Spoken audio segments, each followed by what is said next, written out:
Udah terserah guru aja udah. Karena guru itu nggak mungkin kasih tahu kecuali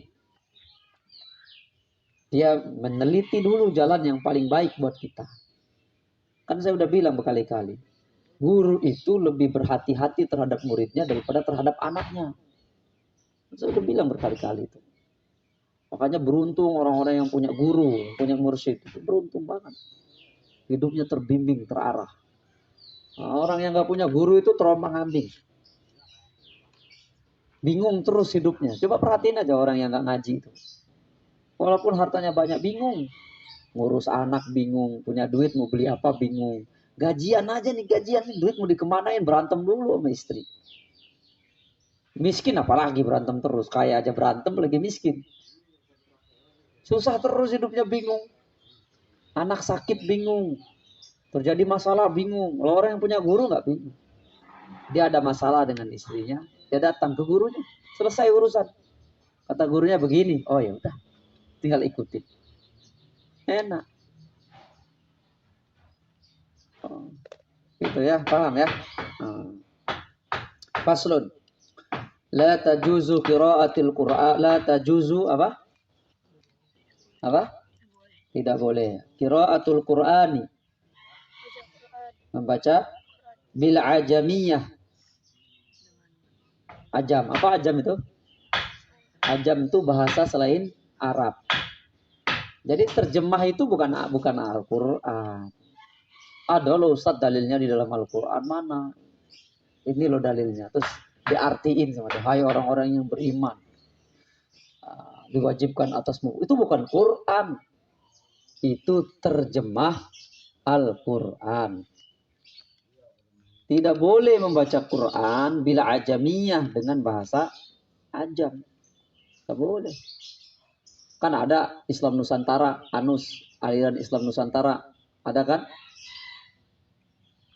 Dan mungkin kamu udah tahu, sempat viral itu dia sholat pakai bahasa Indonesia. Allah yang maha besar.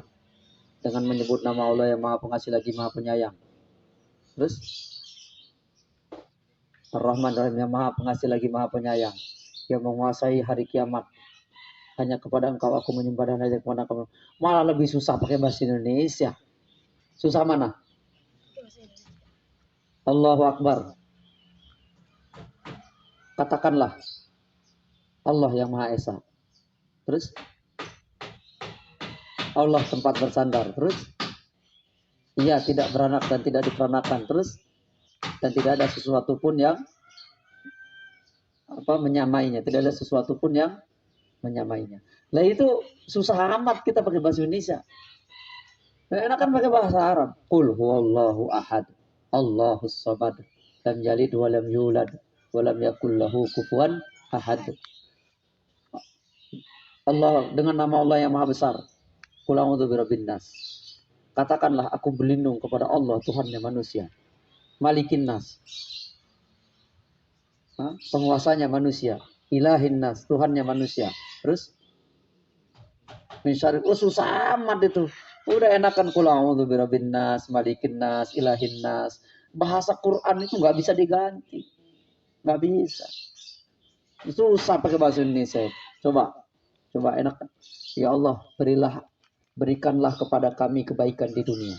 Berikanlah kepada kami kebaikan di akhirat. Dan selamatkanlah kami dari azab neraka. Enakan mana? Rabbana atina fid dunya hasanah wa fil akhirati hasanah wa qina adzabannar. Enakan mana? Enakan pakai bahasa Arab. Enakan pakai bahasa Arab. Coba doa supaya anak istri kita, anak-anak kita menjadi orang yang soleh, menjadi orang yang baik, orang yang benar, enak dipandang. Itu doanya gimana? Angkat tangan yang tahu. Doa supaya istri, keturunannya soleh, baik-baik, enak dipandang. Hah? Doanya dalam Al-Quran ada yang tahu nggak? Hah? 4.000. Ya, Samil.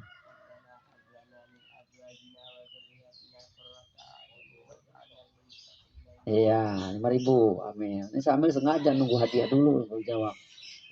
Nah itu doa itu dibaca dari sekarang walaupun kamu belum punya anak, belum punya istri. Nanti pas kamu punya istri doa kamu dikabulin. Pas kamu punya anak doa kamu dikabulin. Perubahan hablana dibaca dari sekarang. Jangan udah punya bini baru ya Allah kasih saya istri yang solehah. Lah terus yang itu gimana? Ya udah punya anak baru minta. Jauh-jauh kalau minta. Kamu minta surga itu nggak bisa pas sudah mau mati. Dari sekarang kita minta surga, minta surga, minta surga. Dikabulnya nanti pas kita udah mati. Kita berlindung dari azab kubur. Setiap sebelum salam kan. A'udzubika min adzabil qabr itu 5 kali sehari kita doa itu. Kapan itu kita dikabulin doanya? Ya nanti pas udah mati. Tapi mintanya sekarang. Itu jangan bayangin kamu kalau minta anak terus langsung dikabulin. Pulang di Allah kasih saya anak yang soleh. Pulang dari sini istri langsung punya anak di sampingnya. Kayak gimana kejadian di dunia ini? Kalau kayak begitu. Marah apa enggak kamu? Nah, misalnya kamu lagi ngaji. Tahu-tahu pulang istri kamu langsung punya anak. Karena doa kamu dikabulin tuh. Rabbi habli minas solihin. Ya Allah kasih saya anak yang soleh. Langsung pulang udah punya anak. Mau kamu terima sebagai anak kamu? Mau bilang nih anak jin, pasti itu anak jin dong, bini nggak hamil nggak apa, tahu ada anak di situ. Jadi ada prosesnya. Makanya nggak ada doa yang nggak dikabul tuh nggak ada doa yang nggak dikabul tuh. Makanya hati-hati kamu kalau ngomong tuh jangan yang jelek-jelek. Ya sekarang belum dikabul nanti ada prosesnya. Nah, misalnya ngedoain orang tua ngedoain anak, biarinlah anak saya doain tuh hidupnya susah. Nggak langsung susah sekarang, ada prosesnya. Atau anak ini jadi nggak benar, ketemu orang yang nggak benar, berbuat yang nggak benar, ditembak aja sama polisi, masuk berita. Itu hasil omongan yang dulu. Karena manusia itu ada proses. Kun fayakun. Allah tidak pakai proses, kun. Allah cukup kun. Tapi manusia pakai proses, fayakun. Fayakun. Jadi fi'il mudhari'. Kan ada kalimatnya. Kalimatnya insya'a kana. Kalau Allah sudah berkehendak kana, pasti terjadi. Pero nih, laki-laki perempuan.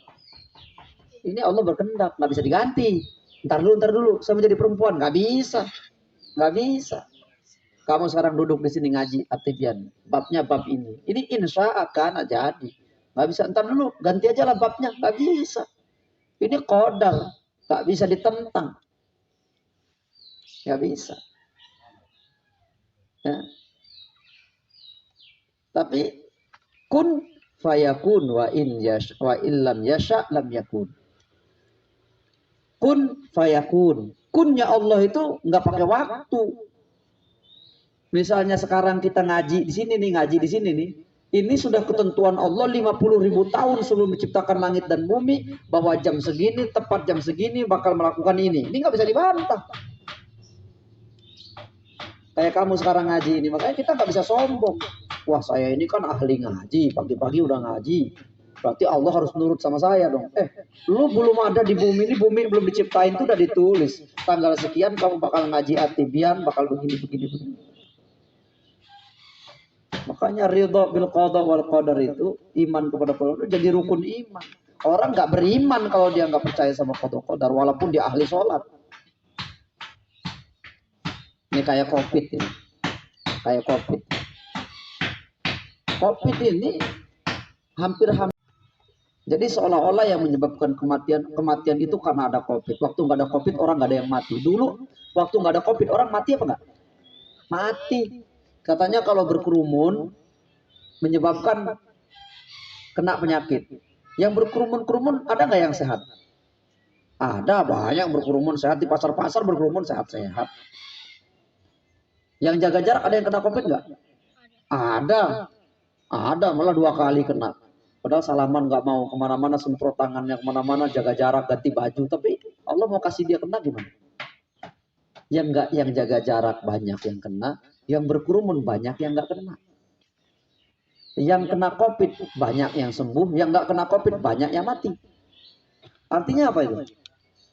Takdir. Takdir mah nggak bisa dilawan. Jadi gimana Ustaz? Jaga jarak itu cuman ikhtiar.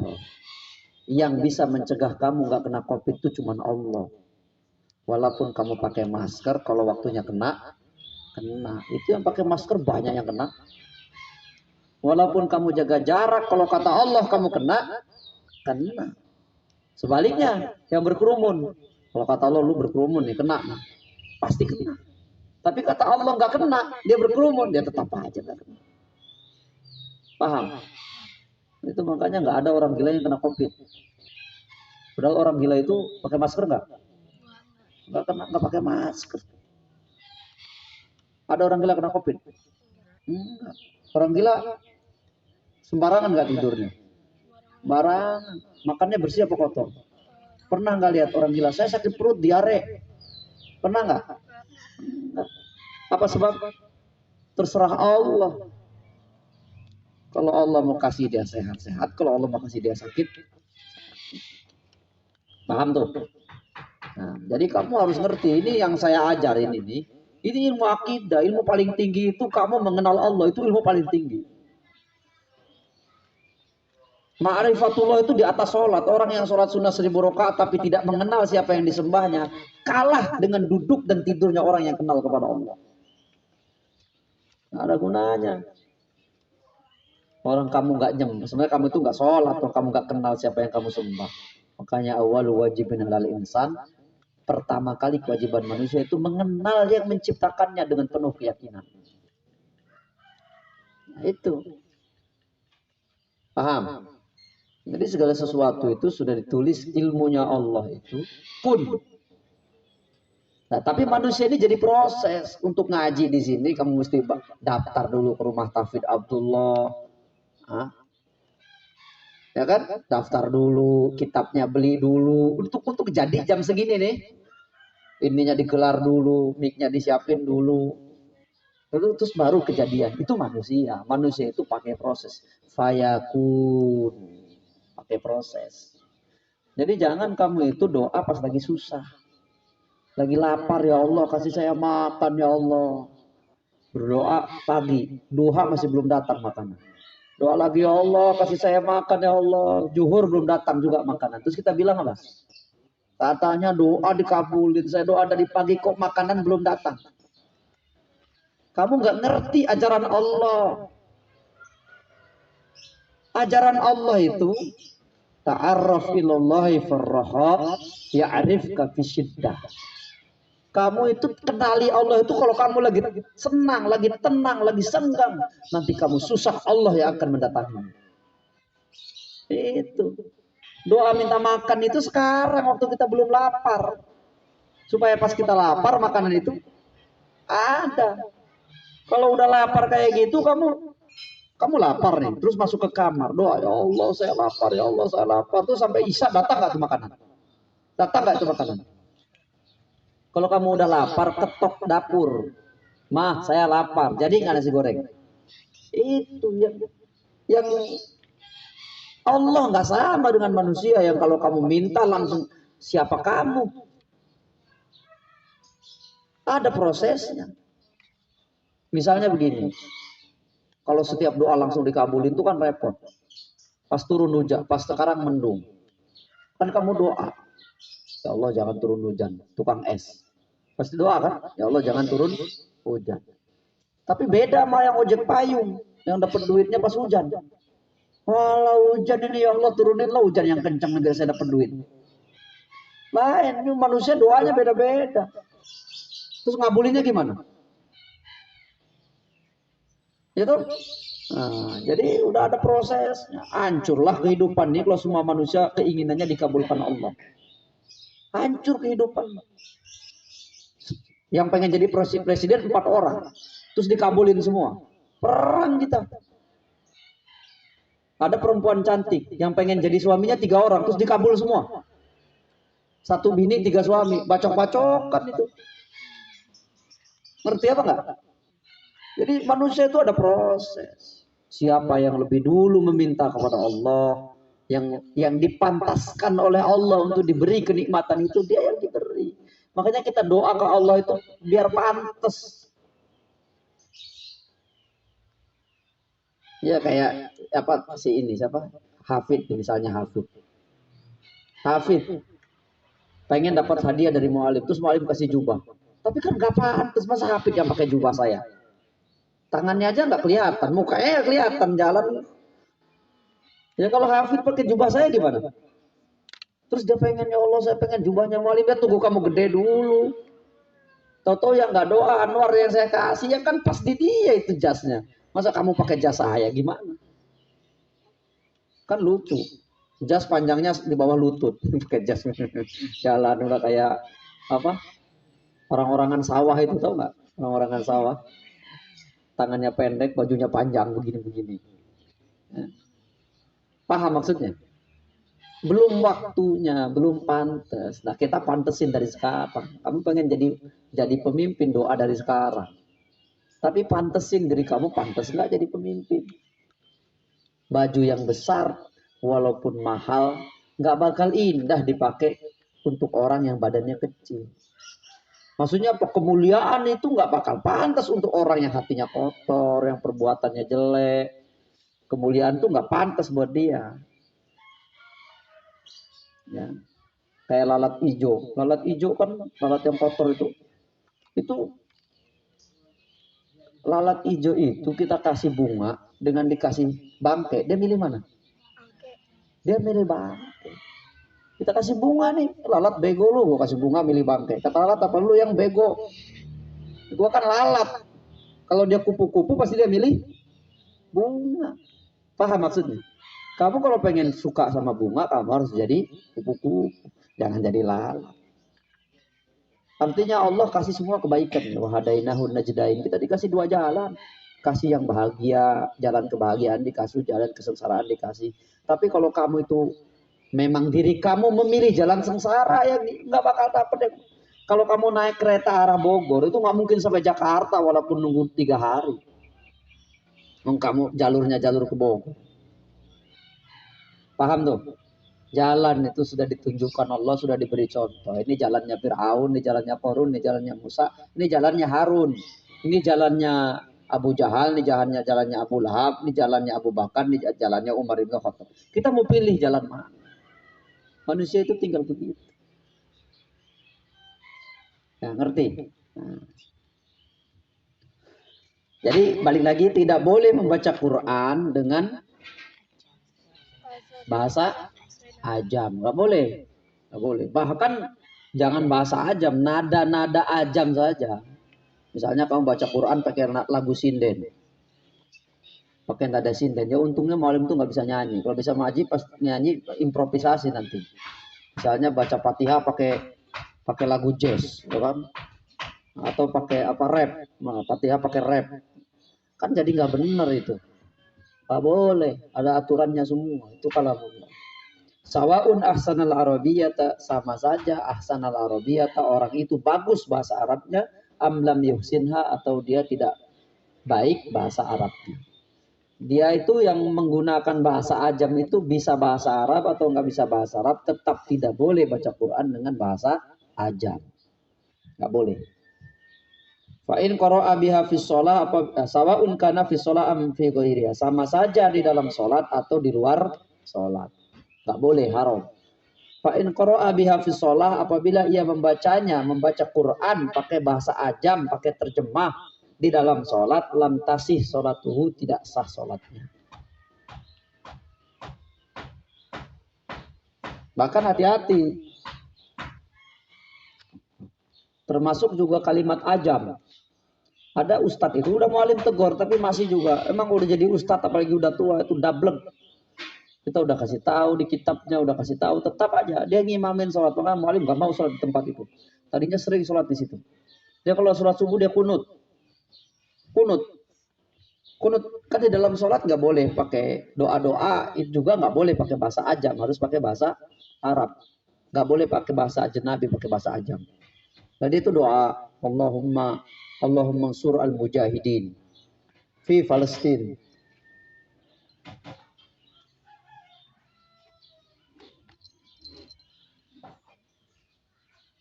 Ya Allah, tolonglah mujahid di Palestina, fi Palestin, Filastin, fi Suria, fi Yaman, fi Irak, terus Rohingya, Cina. Cina kan bukan bahasa Arab. Terus di mana lagi tuh? Hah? Myanmar. Saya bilang enggak, belajarlah dulu bahasa Arab, tinggal buka kamus, bahasa Arabnya Myanmar itu apa, bahasa Arabnya Rohingya itu apa, bahasa Arabnya Cina itu apa, udah saya kasih tahu bahasa Arabnya ini, tetap aja. Itulah kalau udah jadi ustadz susah, setahu. Itu kan tidak boleh mengucapkan kalimat ajnabi lebih dari 3 kata dalam sholat, batal itu sholat. Nah, gimana jamaah? Ya biarin aja, salah sendiri. Saya kan udah ngaji, udah saya kasih tahu juga ke jamaah, nggak boleh kita mengucapkan kalimat di luar bacaan sholat, tambahan-tambahan karangan-karangan kecuali dengan bahasa Arab. Tuh, udah kasih tahu sama kita. Nah, terus gimana Ustadz makmum yang nggak ikut ngaji? Ya salah dia, kenapa nggak ngaji? Udah beres urusan saya mah. Saya nggak bakal menanggung kesalahan orang. La taziru waziratu wizra ukhra. Tidak akan menanggung dosa orang yang orang lain lakukan. Nggak bakal. Nggak bakal. Kamu berbuat dosa, saya nggak nanggung dosa. Yang penting saya udah ajarin. Kalau kamu nggak ngikut, tuh bukan urusan saya. Itu. Nggak ada menanggung dosa orang lain. Kamu nanggung ya dosa saya. Mana bisa? Nggak bisa. Yang berbuat salah itu akan yang menanggung dosanya. Kayak kemarin tuh Ustadz Farhan sholat di Masjid King. Kan sholat Jumatnya nggak sah itu. Jumat kemarin sholat lagi nggak? Jumat lagi di Masjid King kan? Jumat lagi kan? 2 Jumat kan? Ya kan saya udah kasih tahu. Menurut mazhab Syafi'i itu sholat Jumatnya nggak sah. Jadi gimana? Harus sholat zuhur lagi. Nah, terus abis itu kan Ustadz Farhan berangkat lagi. Saya nggak tahu dia sholat zuhur lagi apa enggak. Yang penting saya udah kasih tahu. Saya nggak bakal menanggung dosa setelah saya memberitahu. Gitu. Terus gimana Ustadz anak-anak? Ya biarin dong anak-anak. Yang penting anak-anak dapat nasi kotak. Udah. Itu urusan kalau anak-anak. Kalau Ustadz Farhan kan bukan anak-anak lagi. Terus gimana Ustadz mereka itu yang melakukan Jumat itu nggak sah dong? Itu urusan mereka. Masa mereka nggak tahu ilmu? Udah. Oh mungkin dia ikut ajaran Imam Malik. 5 orang atau 7 orang boleh melakukan sholat Jumat. Ya biarin, yang penting saya bukan Maliki, saya Syafi'i. Gitu. Jadi saya nggak ngurusin ibadahnya orang. Saya ngurusin ibadah saya atau ibadah murid-murid saya. Udah. Nggak usah repot-repot. Enak kan? Enak hidup itu. Kalau udah tahu ilmu itu udah enak. Kayak kemarin sholat Idul Adha. Ya kan? Waktu Idul Adha itu kan sendiri-sendiri boleh. Berjamaah lebih bagus. Menurut mazhab Syafi'i boleh sholat Idul Adha sendiri-sendiri. Harus ada orang yang sholat sendiri, ya udah gak apa-apa. Gak usah ribut. Gak usah rame. Sholat Idul Adha itu syiar. Meniadakan sholat Idul Adha berarti menghilangkan syariat Islam. Itu kan kata yang gak tahu ilmu. Bukan dilarang sholat Idul Adha, dianjurkan sholat Idul Adhanya sendiri-sendiri. Dan itu boleh menurut fikih. Kalau sholat Jumat nggak boleh. Masa sholat Jumat sendiri-sendiri? Nggak boleh. Kalau Jumat itu wajib bil jamaah. Siapa yang terlambat jamaahnya Jumat, wajib menggantinya dengan sholat zuhur dan dia tetap berdosa kalau sengaja. Nggak bisa, Jumat harus bil jamaah. Dan Jumat harus di masjid jami. Nggak boleh di majelis. Udah majelis aja ngadain sholat Jumat, Ustadz nggak boleh. Kalau Idul Adha boleh di majelis. Kalau Jumat nggak boleh, harus di masjid jami. Bahkan menurut mazhab Syafi'i, wajib di masjid jami yang paling pertama dibangun. Itu kalau masih muat nggak boleh sholat di tempat lain. Misalnya masjid sini masih cukup, kan lebih tua dari masjid Baitur Rahman. Nggak boleh kita sholat di Baitur Rahman. Tapi kan di masjid ini juga sudah penuh sampai keluar-luar. Maka itu boleh dibangun untuk mencukupkan jamaah tempat. Tapi di tempat-tempat lain, di sini masjid belum penuh, di situ udah punya masjid lagi. Di perumahan Villa Bogor itu 5 masjid. Sholat Jumat nggak penuh. Gimana itu? Menurut mazhab Syafi'i nggak sah sholat Jumat masjid yang bukan masjid qura, masjid yang paling lama di situ. Makanya ulama dulu ada kan yang saklek nggak mau diundang khutbah Jumat, nggak mau. Pokoknya dia sholat Jumat di kampung dia. Nggak mau ke masjid lain-lain. Pokoknya harus di masjid itu. Kan banyak kiai-kiai dulu kayak begitu. Dan pengurus masjidnya juga nggak mau ganti-ganti. Pokoknya khutbahnya usah kayak di sinilah. Khutbahnya kan itu aja 2 ustaz itu. Kenapa harus orang asli? 40 orang itu harus mukimin, bukan pendatang. Lah khotibnya aja pendatang. Kayak saya di masjid perumahan-perumahan. Tapi kenapa Ustadz mau? Ada amplopnya. Kalau nggak ada nggak berangkat saya. Kalau nggak ada ngapain mending saya sholat di sini. Ada itu masjid undang saya amplopnya 100.000. Nggak datang-datang lagi saya. Terus dicoret kemudian alhamdulillah. Udah jamaahnya nunggu 40. Setengah satu dulu baru ada 40 orang. Jadi khutbah itu yang denger nggak nyampe 40 kan nggak sah menurut Syafi'i. Harus 40 orang. Udah gitu dilihat amplop 100.000 nggak datang lagi saya. Udah sholatnya muskil itu saya mesti sholat zuhur lagi. Oh kenapa saya milih amplopnya bukan Jumatnya? Itu urusan saya. Kamu belum nyampe ilmunya. Nggak usah protes sama guru. Nah ngajinya situ dulu ya. Jadi tidak boleh membaca Quran dengan bahasa ajam. Bahkan sesangkat hati-hatinya para ulama. Kemarin kan kita belajar ya hati biar bahwa mau berdoa dalam ayat-ayat rahmat itu sunnah kan. Itu sebagian ulama bahkan ada yang nggak usah lah kalau dalam sholat. Kita bisa di luar sholat aja doanya. Sampai begitu. Ya, kalau ada kalimat fi suhufil ula suhufi Ibrahim wa Musa dia nggak mau alaihi masa dia diam aja. Kan kita nanti bisa doakan di luar sholat. Karena saking dia mau menjaga jangan sampai ada bacaan-bacaan yang di luar sholat. Karena kan sholat itu beda dengan yang lain-lain. Cuman sholat yang ada hadisnya solu kama ro'aitumuni usolli. Sholatlah kamu seperti aku sholat. Itu cuman di dalam sholat. Kalau baca Quran itu enggak.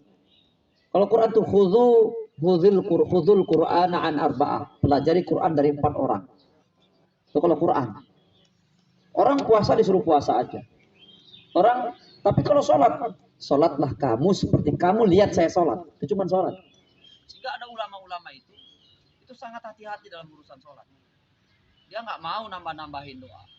Pokoknya yang ada aja, misalnya kayak kan habis Fatihah itu, walau bolin, kan ada yang Robi Fili, ada kan Robi Fili wali walidayah baru amin. Ya itu ada pendapat ulama itu ada. Tapi kalau mu'alim nggak mau. Kenapa berhati-hati solu kama ro'aitumuni usolli? Kan itu nggak pernah dilakukan Nabi Robi Fili wali walidayah, itu nggak pernah dibaca Nabi. Udahlah, kan kita bisa doain nanti habis sholat atau di luar sholat. Itu karena kehati-hatian aja.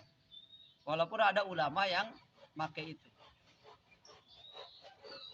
Pernah ada Imam Ustaz Abdullah ya? Secepat ya, ngimamin di kita itu pas malam dolin. Dia kencengin tuh, Robi Fili wali walidayah. Baru amin bareng-bareng. Kan malah dia kencengin itu. Malah dia kencengin. Kalau dia tahu ilmu nggak mungkin dia berani kenceng-kencengin. Kenapa? Karena lafaz itu saja diikhtilafkan, diperdebatkan di kalangan ulama. Jangan ngencengin sesuatu yang menurut ulama lain bisa membatalkan sholat. Kan itu jadi masalah. Nah sehingga karena sholat itu solu kama ro'aitumuni usolli, cuman sholat doang tuh. Sholatlah kamu seperti melihat aku sholat. Ulama-ulama itu bertentangan. Boleh enggak doa dalam sholat? Boleh atau tidak? Membaca Rabbi fil wali dan seterusnya dan seterusnya. Ya sehingga ulama itu terbagi menjadi dua. Ada yang tetap membolehkan, ada yang melarang. Kalau mu'alim sendiri dalam soal sholat nggak mau nambah-nambah. Nggak mau nambah-nambah. Udah yang ada aja. Kita bisa nambah doa di luar sholat. Kecuali sholat sunnah. Nah, sholat sunnah silakanlah. Sujudnya lama-lamain, banyakin doa dalam sholat sunnah. Tapi sholat wajib nggak usah. Udah bacaan yang kita hafal aja dari kecil. Nggak usah ditambah-tambah. Nggak usah macam-macam. Bahkan assalamualaikum warahmatullahi kan ada doa as'alukal jannah. Assalamualaikum warahmatullahi wa'udzubika minnar. Pas menghadap depan waqina adzabannar. Ada orang yang kencengnya waqina adzabannarnya doang kan. Waqina adzabannar astagfirullahalazim kata Ustaz Adi, Ustaz Eris yang ngajar Qori itu ribut tuh Ustaz di kampung saya gara-gara waqina adzabannar. Itu kan ngapain tuh waqina adzabannar, kok ujungnya doang yang dibaca. Kok sebelum istighfar waqina adzabannar dulu ribut itu. Kalau kita nggak usah dibaca. Nggak usah dibaca. Nanti jadi masalah, jadi bikin ribut orang. Nah, kalau ada guru kamu yang ngajarin itu, ya baca sendiri aja lah, diam-diam aja. Mu'alim tuh tahu ilmunya, tapi nggak dipakai. Kenapa? Karena khawatir jadi ikhtilaf. Ulama saja ikhtilaf, apalagi orang awam. Nanti jadi ribut. Kalau orang awam itu jadi khilaf, jadi berselisih. Kalau ulama ikhtilaf jadi rahmat. Kalau orang awam itu ikhtilaf jadi khilaf, jadi berselisih. Gara-gara kamu wakina ada benar, gak mau makmuman lagi sama kamu nanti makmum kamu kan susah kalau urusan sholat itu. Bahkan mengusap wajah saja itu kadang-kadang aja mualim itu kadang lakukan kadang enggak. Karena itu juga ikhtilaf. Nah, jadi yang pasti-pasti yang datang dari Nabi itu yang harus kita benar-benar jaga. Misalnya doa Allahumma ba'id baini wa baina khotoyaya itu doa Nabi. Iftitahnya Nabi. Termasuk juga yang kita baca inni wajah tu wajhiyah itu ya iftitahnya Nabi. Kalau dalam hadis nggak pakai ini, langsung wajah tu wajhiyah lillazi fatara, nggak pakai ini. Sampai teman mualim itu nggak mau ini wajah tu. Kenapa nggak pakai ini? Kalau ini wajah tu itu Quran. Itu ucapannya Nabi Ibrahim. Yang diucapkan Nabi itu wajah tu wajhiyah, nggak ada ininya. Jadi saya nggak mau pakai ini. Jadi kalau dia baca doa iftitah langsung wajah tu wajhiyah lillahi, nggak pakai ini. Dan itu yang sahih. Gimana kalau pakai ini? Ya nggak ada masalah juga. Tapi kalau mau ikut lafadz yang sahih itu nggak pakai ini yang dibaca Nabi. Baik sholat itu sampai kayak gitu. Kenapa? Karena sholat itu Nabi sangat berpesan solu kama ra'aitumuni usolli. Kayak begitu. Apalagi pakai kalimat yang ajam, pakai bahasa tambah-tambahan yang nggak jelas itu di dalam sholat. Udah nggak usah lah, nggak usah macem-macem. Kunut-kunut itu kalau nggak ngerti nggak usah panjang-panjang, nggak usah. Pakai aja doa-doa yang udah diajarin Nabi. Doa kunut yang diajarin Nabi. Allahumma hdina fiman hadait wa'afina fiman afait. Itu yang diajarin Nabi. Udah. Sisanya kamu doa aja di luar sholat. Kan bisa tolak bala di luar sholat, bisa apa enggak? Bisa. Atau di dalam sholat sunnah. Nggak usah nama-nama. Nah makanya kenapa kita di sini ini sholat ya begitu aja, nggak kita tambah-tambah. Makanya orang-orang kan kunutnya panjang-panjang ditambah-tambah. Kita nggak usah. Udah begitu aja, lebih selamat. Paham? Allahu a'lam. Subhanakallahumma bihamdika asyhadu an la ilaha illa anta astaghfiruka wa atubu ilaik. Alhamdulillah.